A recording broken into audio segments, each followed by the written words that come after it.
नमस्कार दोस्तों, प्रैक्टिस वाला यूट्यूब चैनल में आप लोगों का स्वागत है। दोस्तों आज हम लोग रेलवे यूथ साइंस बुक का प्रैक्टिस सेट नंबर 51 पर इस वीडियो में बात करेंगे। तो आप वीडियो को पूरा देखिए, आपके लिए एक एक सवाल इम्पोर्टेंट है। दोस्तों आपके एग्ज़ाम में इस वीडियो से सेम टू सेम सवाल देखने को मिलेगा, तो आप एक एक सवाल का इम्पोर्टेंट समझिए और अच्छे से तैयारी कीजिए। ओके दोस्तों, चलिए हम लोग डायरेक्ट क्वेश्चन देख लेते हैं। नेक्स्ट क्वेश्चन 1 नंबर कह रहा है कि किसी गर्म भट्टी से उत्सर्जित विकिरण होता है। 4 ऑप्शन दिया गया है, इनमें से आपको चुनकर बताना है कि किसी गर्म भट्टी से उत्सर्जित विकिरण होता है। तो अवरक्त विकिरण होता है। क्या होता है दोस्तों? तो अवरक्त विकिरण होता है। ऑप्शन सी जो है बिल्कुल सही उत्तर हो जाएगा। ओके, चलिए नेक्स्ट क्वेश्चन देख लेते हैं। नेक्स्ट क्वेश्चन आपको 2 नंबर कह रहा है कि समुद्र में निम्न में से कौन सी ऊर्जा पाई जाती है। 4 ऑप्शन दिया गया है, इनमें से आपको चुनकर बताना है कि समुद्र में निम्न में से कौन सी ऊर्जा पाई जाती है। तो समुद्र में ज्वारीय ऊर्जा, समुद्र तरंग ऊर्जा और समुद्र तापीय ऊर्जा पाई जाती है। कौन सी ऊर्जा पाई जाती है दोस्तों? तो समुद्र में ज्वारीय ऊर्जा, समुद्र तरंग ऊर्जा और समुद्र तापीय ऊर्जा पाई जाती है। ऑप्शन डी जो है बिल्कुल सही उत्तर हो जाएगा। ओके, चलिए नेक्स्ट क्वेश्चन देख लेते हैं। नेक्स्ट क्वेश्चन आपको 3 नंबर कह रहा है कि जब तक किसी पिंड पर असंतुलित बल लागू किया जाता है तब तक इसकी डैश में निरंतर परिवर्तन होता रहता है। तब तक इसकी चाल में निरंतर परिवर्तन होते रहता है। किसमें दोस्तों? तो चाल में। ऑप्शन डी जो है बिल्कुल सही उत्तर हो जाएगा। ओके, चलिए नेक्स्ट क्वेश्चन देख लेते हैं। दोस्तों मैं उम्मीद करता हूं कि क्वेश्चन आपको अच्छे से समझ में आ रहा है। दोस्तों अगर आपको वीडियो पसंद आती है तो इस वीडियो को लाइक कर दीजिए और कमेंट करके बताइए कि वीडियो आपको कैसे लगी। दोस्तों अभी तक आप इस चैनल को सब्सक्राइब नहीं किए हैं तो प्लीज़ इस चैनल को सब्सक्राइब कर लीजिए और बेल आइकन को भी प्रेस कर दीजिए। ओके, चलिए नेक्स्ट क्वेश्चन देख लेते हैं। नेक्स्ट क्वेश्चन आपको 4 नंबर कह रहा है कि बादलों के गर्जन के दौरान किस प्रकार का ऊर्जा रूपांतरण होता है। 4 ऑप्शन दिया गया है, इनमें से आपको चुनकर बताना है कि बादलों के गर्जन के दौरान किस प्रकार का ऊर्जा रूपांतरण होता है। तो बादलों के गर्जन के दौरान गतिज ऊर्जा प्रकाश और ध्वनि ऊर्जा में रूपांतरित होती है। तो ऑप्शन बी जो है बिल्कुल सही उत्तर हो जाएगा। ओके, चलिए नेक्स्ट क्वेश्चन देख लेते हैं। नेक्स्ट क्वेश्चन आपको 5 नंबर कह रहा है कि मोटरसाइकिल दुर्घटना के दौरान हेमलेट डैश को कम करने में सहायक होता है। 4 ऑप्शन दिया गया है, इनमें से आपको चुनकर बताना है कि मोटरसाइकिल दुर्घटना के दौरान हेमलेट किसको कम करने में सहायक होता है। तो आवेग को कम करने में सहायक होता है। किसको दोस्तों? तो आवेग को। ऑप्शन ए जो है बिल्कुल सही उत्तर हो जाएगा। ओके, चलिए नेक्स्ट क्वेश्चन देख लेते हैं। नेक्स्ट क्वेश्चन आपको 6 नंबर कह रहा है कि निम्नलिखित में से अल्ट्रासोनोग्राफी का उपयोग क्या है। 4 ऑप्शन दिया गया है, इनमें से आपको चुनकर बताना है कि अल्ट्रासोनोग्राफी का उपयोग क्या है। तो इसका उपयोग मां के गर्भ के अंदर भ्रूण के विकास की देखरेख के लिए किया जाता है। तो ऑप्शन डी जो है बिल्कुल सही उत्तर हो जाएगा। ओके, चलिए नेक्स्ट क्वेश्चन देख लेते हैं। नेक्स्ट क्वेश्चन आपको 7 नंबर कह रहा है कि एक पेड़ की शाखा पर बैठा बंदर अचानक नीचे जमीन पर गिर पड़ता है। यह किस नियम का उदाहरण है? तो यह जो है ऊर्जा संरक्षण नियम का उदाहरण है। यह किस नियम का उदाहरण है? तो यह ऊर्जा संरक्षण नियम का उदाहरण है। ऑप्शन ए जो है बिल्कुल सही उत्तर हो जाएगा। ओके, चलिए नेक्स्ट क्वेश्चन देख लेते हैं। नेक्स्ट क्वेश्चन आपको 8 नंबर कह रहा है कि एक ही पदार्थ के अणुओं के बीच लगने वाले आकर्षण बल को क्या कहा जाता है। तो सहसंजक बल कहा जाता है। क्या कहा जाता है दोस्तों? तो सहसंजक बल कहा जाता है। ऑप्शन बी जो है बिल्कुल सही उत्तर हो जाएगा। ओके, चलिए नेक्स्ट क्वेश्चन देख लेते हैं।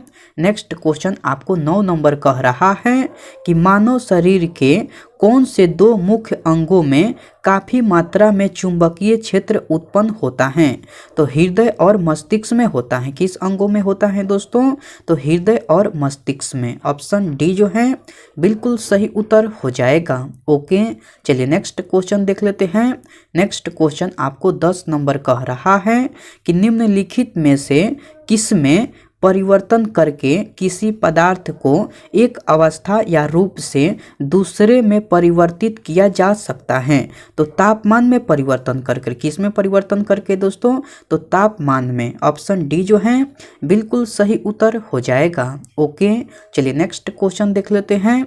नेक्स्ट क्वेश्चन आपको 11 नंबर कह रहा है कि किसके मापन के दौरान कोरोटकॉफ ध्वनियाँ सुनी जाती हैं? 4 ऑप्शन दिया गया है, इनमें से आपको चुनकर बताना है कि किसके मापन के दौरान कोरोटकॉफ ध्वनियाँ सुनी जाती हैं।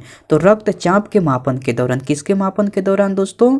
तो रक्तचाप के मापन के दौरान। ऑप्शन सी जो है बिल्कुल सही उत्तर हो जाएगा। ओके, चलिए नेक्स्ट क्वेश्चन देख लेते हैं। नेक्स्ट क्वेश्चन आपको 12 नंबर कह रहा है कि घरों और उद्योगों में उपयोग करने हेतु अत्यधिक परिमाण की विद्युत धाराएं उत्पन्न करने के लिए किस उपकरण का प्रयोग किया जाता है? तो विद्युत जनित्र उपकरण का प्रयोग किया जाता है। ऑप्शन सी जो है बिल्कुल सही उत्तर हो जाएगा। ओके, चलिए नेक्स्ट क्वेश्चन देख लेते हैं। नेक्स्ट क्वेश्चन आपको 13 नंबर कह रहा है कि निम्न में से किस सुरक्षा उपकरण का कार्य सिद्धांत धारा के ऊष्मीय प्रभाव पर आधारित है? तो फ्यूज का है। किसका है दोस्तों? तो फ्यूज का है। ऑप्शन डी जो है बिल्कुल सही उत्तर हो जाएगा। ओके, चलिए नेक्स्ट क्वेश्चन देख लेते हैं। नेक्स्ट क्वेश्चन आपको 14 नंबर कह रहा है कि डैश यांत्रिक ऊर्जा को विद्युत ऊर्जा में परिवर्तित करने वाला उपकरण है। 4 ऑप्शन दिया गया है, इनमें से आपको चुनकर बताना है कि कौन यांत्रिक ऊर्जा को विद्युत ऊर्जा में परिवर्तित करने वाला उपकरण है। तो विद्युत डायनेमो है। कौन है दोस्तों? तो विद्युत डायनेमो। ऑप्शन सी जो है बिल्कुल सही उत्तर हो जाएगा। ओके, चलिए नेक्स्ट क्वेश्चन देख लेते हैं। नेक्स्ट क्वेश्चन आपको 15 नंबर कह रहा है कि इलेक्ट्रिक जनरेटर वह उपकरण है जो डैश परिवर्तित करता है। तो इलेक्ट्रिक जनरेटर वह उपकरण है जो आपको यांत्रिक ऊर्जा को विद्युत ऊर्जा में परिवर्तित करता है। ऑप्शन ए जो है बिल्कुल सही उत्तर हो जाएगा। ओके, चलिए नेक्स्ट क्वेश्चन देख लेते हैं। नेक्स्ट क्वेश्चन आपको 16 नंबर कह रहा है कि जब एक परिपथ में कई प्रतिरोध श्रृंखला में जुड़े हुए होते हैं तो करंट का मान होगा। तो करंट का मान जो है एक ही रहता है। ऑप्शन डी जो है बिल्कुल सही उत्तर हो जाएगा। ओके, चलिए नेक्स्ट क्वेश्चन देख लेते हैं। नेक्स्ट क्वेश्चन आपको 17 नंबर कह रहा है कि विद्युत परिपथ में बैटरी का उपयोग क्यों किया जाता है? 4 ऑप्शन दिया गया है, इनमें से आपको चुनकर बताना है कि विद्युत परिपथ में बैटरी का उपयोग क्यों किया जाता है? विभवांतर उत्पन्न करने हेतु किया जाता है। क्यों किया जाता है? क्योंकि विभवांतर उत्पन्न करने हेतु। ऑप्शन सी जो है बिल्कुल सही उत्तर हो जाएगा। ओके, चलिए नेक्स्ट क्वेश्चन देख लेते हैं। नेक्स्ट क्वेश्चन आपको 18 नंबर कह रहा है कि इनमें से कौन सी धातुओं का उपयोग विद्युत तार बनाने के लिए किया जाता है? 4 ऑप्शन दिया गया है, इनमें से आपको चुनकर बताना है कि कौन सी धातुओं का उपयोग विद्युत तार बनाने के लिए किया जाता है। तो तांबा का उपयोग किया जाता है। ऑप्शन सी जो है बिल्कुल सही उत्तर हो जाएगा। ओके, चलिए नेक्स्ट क्वेश्चन देख लेते हैं। नेक्स्ट क्वेश्चन आपको 19 नंबर कह रहा है कि श्वेत प्रकाश का कांच के प्रिज्म में प्रवेश करते ही 7 घटकों में विभाजित होना डैश कहलाता है। तो प्रकाश का वर्ण विक्षेपण कहलाता है। क्या कहलाता है दोस्तों?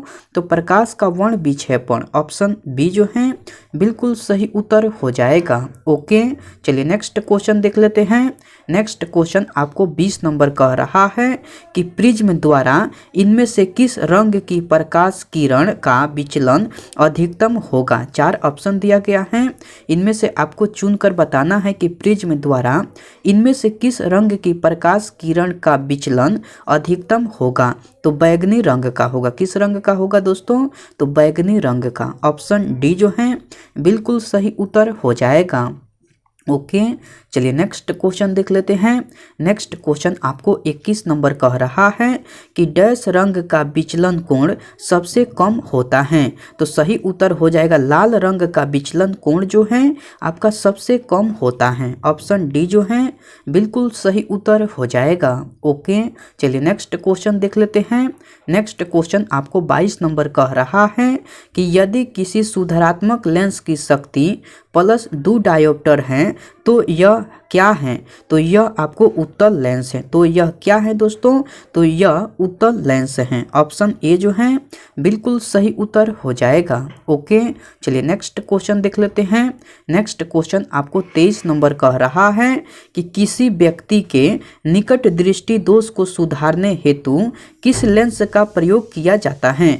तो अपसारी लेंस का प्रयोग किया जाता है। किस लेंस का प्रयोग किया जाता है? तो अपसारी लेंस का। ऑप्शन ए जो है बिल्कुल सही उत्तर हो जाएगा। ओके चलिए नेक्स्ट क्वेश्चन देख लेते हैं। नेक्स्ट क्वेश्चन आपको 24 नंबर कह रहा है कि एक लेंस की शक्ति इसकी डैश के व्युत्क्रमानुपाती होती है। तो एक लेंस की शक्ति जो है इसकी फोकस दूरी के व्युत्क्रमानुपाती होती है। किसकी व्युत्क्रमानुपाती होती है? तो फोकस दूरी के। ऑप्शन ए जो है बिल्कुल सही उत्तर हो जाएगा। ओके चलिए नेक्स्ट क्वेश्चन देख लेते हैं।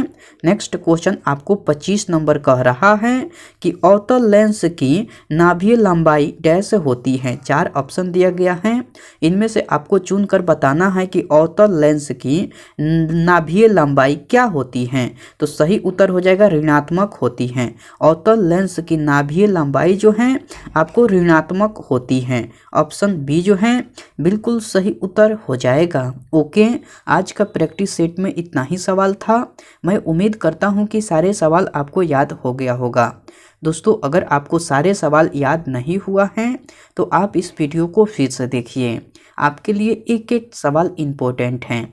आपके एग्ज़ाम में इस वीडियो से सेम टू सेम सवाल देखने को मिलेगा। ओके मैं आपसे नेक्स्ट वीडियो में मिलता हूँ। तब तक के लिए टेक केयर दोस्तों एंड बाय।